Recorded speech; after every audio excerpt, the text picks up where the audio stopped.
আমাৰ ইয়াত উপস্থিত আছে আজি আমাৰ তামুলপুৰ ডিষ্ট্ৰিক্টৰ ভাৰতীয় জনতা পাৰ্টিৰ সন্মানীয় সভাপতি ৰাজেশ বড়ো ডাঙৰীয়া লগত আমাৰ লগত উপস্থিত আছে আমাৰ বাসুদেৱ উপাধ্যায় ডাঙৰীয়া তেখেত আমাৰ ভাৰতীয় জনতা পাৰ্টি ষ্টেট এক্সিকিউটিভ কমিটিৰ মেম্বাৰ কংগ্ৰেছ চৰকাৰে আপুনি নিজে দেখিলে কংগ্ৰেছৰ যিমান কেইজন এতিয়া বিধায়ক আছে গোটেই 19 জনে কিন্তু সেইদিনাখন বিৰোধিতাহে কৰিলে তেখেতসকলে স্বাগতম জনাব লাগিছিল কাৰণ ইয়াত প্ৰায় মানুহে এই বস্তুটো যদি সাপোৰ্ট কৰিছে অসমবাসীয়ে সাপোৰ্ট কৰিছে কিন্তু তেখেতসকলে কিনা বিধানসভাত আমি দেখিলো যে তেখেতসকলে বিৰোধিতাহে কৰিলে সেইখিনিকে কথা আমি ক'বলৈ আপোনালোকৰ আহিলো এইখিনিয়ে কথা আছিল যদি আপোনালোকৰ ব্যক্ত কৰিব লগা আছে ইউনিফৰ্ম সিভিল কোডৰ বিষয়ে মই আৰু এটা কৈ পেলাই মই ইয়াত শেষ কৰিব বিচাৰিছো যে পুৰহিৰ পৰা আমাৰ লাভ জেহেদৰ সম্পৰ্কেও আমাৰ বহুত কথা হৈ আছে আপোনালোকে সকলোৱে জানে যি মৰ্মান্তিক ঘটনা হৈ গৈছে নলবাৰীত এই ইউনিফৰ্ম সিভিল কোডৰ সেকশন 4ত সেই ধাৰাটো আছে যে কোনোবাই যদি মিছা কথা কয় কাবাক বিয়া পাতে যদি মিছা পৰিচয়ৰে যদি কাবাক পুলুভন দি পেলাই বিয়া পাতে কমসে কম 7 বছৰলৈকে তেখেতৰ জেল হ'ব সেই ক্লজটো এই ইউনিফৰ্ম সিভিল কোডত আছে এইখিনিয়ে কথা হিমানখিনে কথা আছিল আৰু আপোনালোকৰ পৰা যদি কিবা প্ৰশ্ন আছে আসাম আপোনালোকে গম পায় যে যোৱা 27 তাৰিখে আমাৰ বিধানসভাত পাছ হ'ল ইউনিফৰ্ম সিভিল কোড আৰু অলৰেডি আপোনালোকে গম পায় যে অসমৰ মানুহে এই দিনটোক তথা আমাৰ সম নাগৰিক সংহিতা যোনখন বিল পাছ হ'ল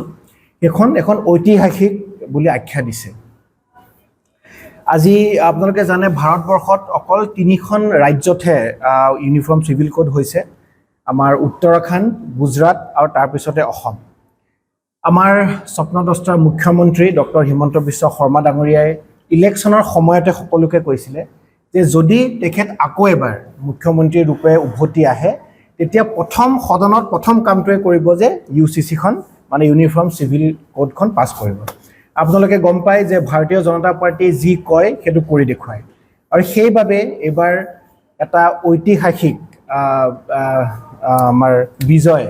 ৰাইজে আমাক দিছে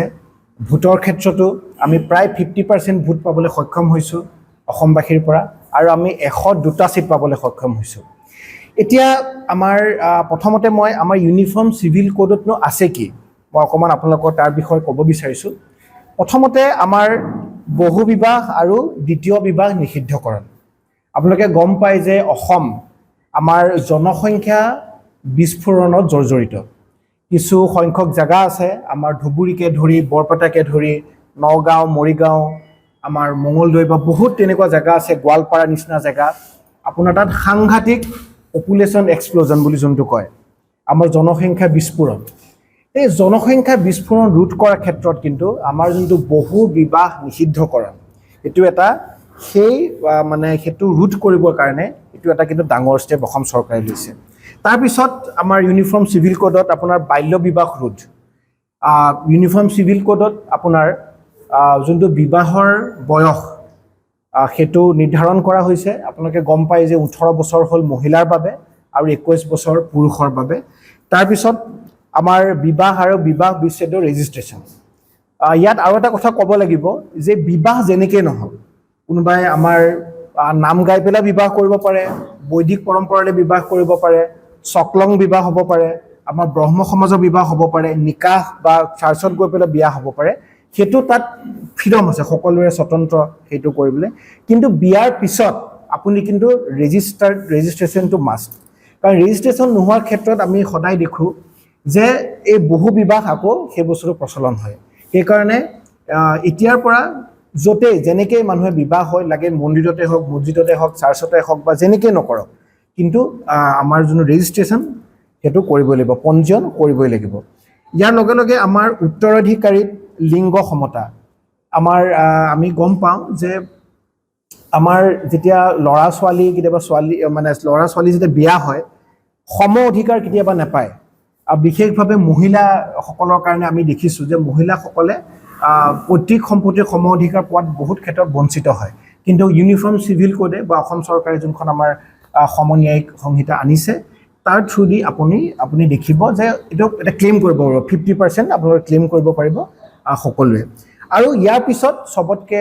ইম্পৰ্টেণ্ট এটা নতুন কনসেপ্ট আমি জানো যে লিভ ইন ৰিলেশনশ্বিপৰ এটা কনসেপ্ট নতুনকৈ আহিছে নতুন প্ৰজন্মৰ মাজত এইটো আজিকালি বহুত জনপ্ৰিয় হৈছে কোনোবা বহুতেতো সেই বস্তুটো মানে আমাৰ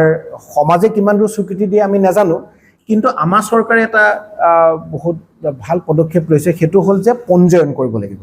যে কোনোবা যদি লিভ ইন ৰিলেশ্যনশ্বিপত থাকে তেখেতসকলে ৰেজিষ্ট্ৰেশ্যন মাষ্ট কাৰণ আপোনালোকে গম পায় বহুত ক্ষেত্ৰত এনেকুৱা হৈছে আমি দেখো যে ল'ৰা ছোৱালী একেলগে ঠিকই থাকে এমাহ দুমাহ এবছৰ থাকে কিন্তু যোনদিনা এখনে এৰা এৰি হয় তাৰপিছত ডিপ্ৰেশ্যনত আহি পেলাই ছুইচাইডলৈকে কেছ হৈছে কিন্তু এই বস্তুবিলাক কোনো গভৰ্ণমেণ্টে বা কোনো মানুহে এড্ৰেছ কৰা নাছিলে কিন্তু ডক্টৰ হিমন্ত বিশ্ব শৰ্মা ডাঙৰীয়া আমাৰ জনপ্ৰিয় মুখ্যমন্ত্ৰী তেখেতে এই কথাটো ভাবিছে যে যদি কেতিয়াবা সেই ৰিলেশ্যনত থাকি পেলাই যদি এটা আমাৰ সন্তান জন্ম হয় সেই সন্তানটো কোনে চম্ভালিব বা সন্তানটোৰ হেৰি কোনে ল'ব দায়িত্ব কোনে ল'ব এতিয়াৰ পৰা এই আমাৰ ইউনিফৰ্ম চিভিল কোডত এইটো আছে যে যদি সেই তেনেকুৱা ৰিলেশ্যনৰ পৰা লিভ ইন ৰিলেশ্যনৰ পৰা যদি সন্তান জন্ম হয় সেই লিভিল ৰিলেশ্যনত থকা লিগেল মাক দেউতাক বুলি ভাবিব আৰু তেখেতসকলে তেখেতৰ পৰৱৰিছ কৰিব লাগিব ইয়াৰ লগত মই আৰু এটা কথা ইয়াত উল্লেখ কৰিছোঁ যে আমাৰ অনুসূচিত জনজাতিসকল বা চিডিল ট্ৰাইবসকল ইয়াৰ আওতাত নাথাকিব কাৰণ আমি জানো সিদিনাখন সদনতো মুখ্যমন্ত্ৰী ডাঙৰীয়াই কৈছে যে আমাৰ যোনখিনি জনজাতীয় মানুহ আছে তেখেতসকলৰ এনেকুৱা প্ৰব্লেম একো নাই তাত কোনো পলিগামীৰ নিচিনা প্ৰথাও নাই আৰু সিদিনাখন মই আমাৰ বড়ো সমাজৰ বিবাহৰ বিষয়ে পঢ়ি আছিলোঁ তাতো কোনো পলিগামী বা তেনেকুৱা ধৰণৰ বা বেছি মানে এগৰাকীতকৈ বহু বিবাহ বা দ্বিতীয় বিবাহৰ কোনো তেনেকুৱা প্ৰচলন আমি নেদেখোঁ সেইবাবে আমাৰ জনজাতীয় মানুহখিনিক তাৰ আওতাত ৰখা হোৱা নাই এতিয়া মই দুটামান কথা ক'ব বিচাৰোঁ যে এইখিনি যোনখিনি কথা মই আজি ক'লোঁ হয়তো ইয়াত উপস্থিত যিমান আমাৰ সাংবাদিক বন্ধু আছে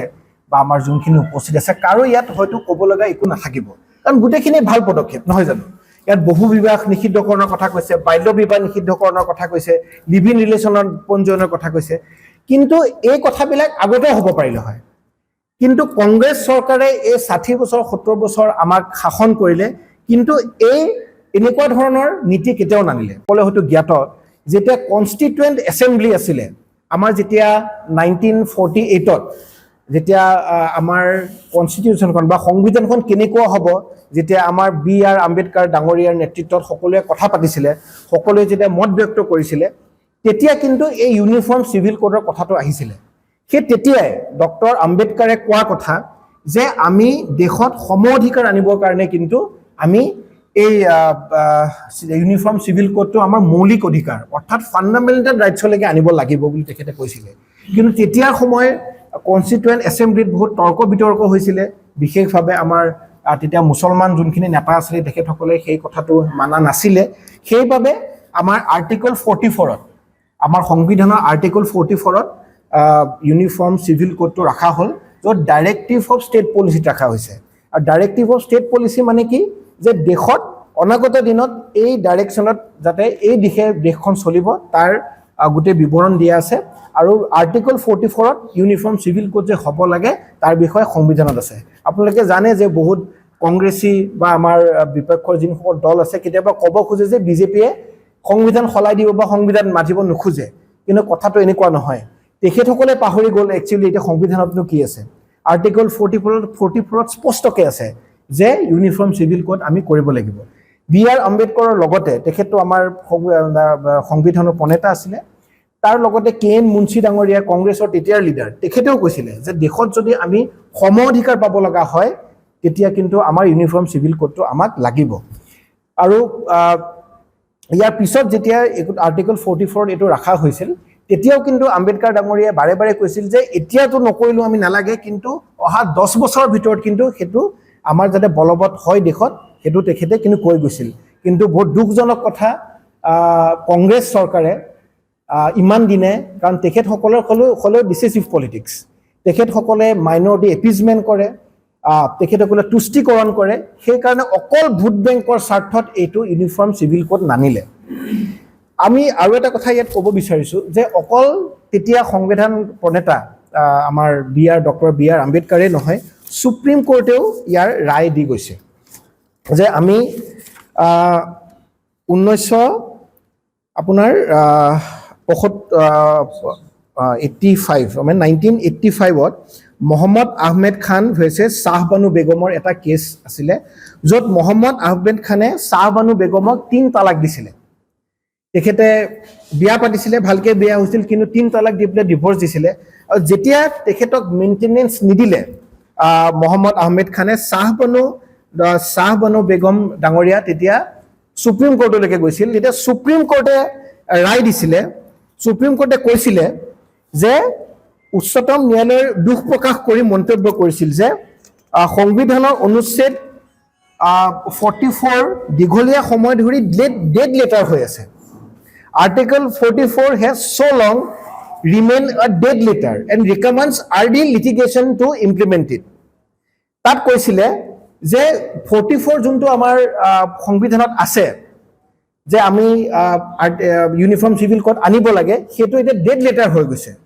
তাৰমানে এখন মৰি যোৱা চিঠি নিচিনা হৈ গৈছে য'ত চৰকাৰে ইয়াৰ ওপৰত কাম কৰিব লাগে এইটো 1985ত সুপ্ৰিম কোৰ্টে কৈছিলে তাৰ পিছত সুপ্ৰিম কোৰ্টে সৰলা মুদগল ভাৰ্চেছ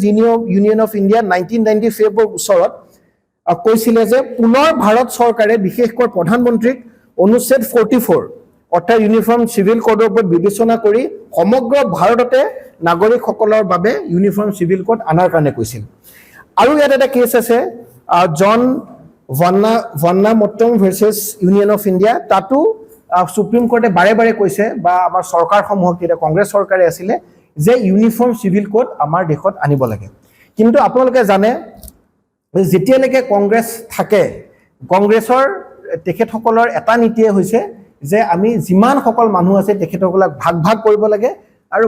ইলেকশ্যনৰ সময়ত ভোট বেংকৰ কাৰণে তেখেতসকলক ব্যৱহাৰ কৰিব লাগে আৰু সেইবাবে ইমান বছৰে এই ইউনিফৰ্ম সিভিল কোডটো আমাৰ হোৱা নাছিলে আজি ইয়াত আহা বা প্ৰত্যেক জিলাতে আমাৰ একোজন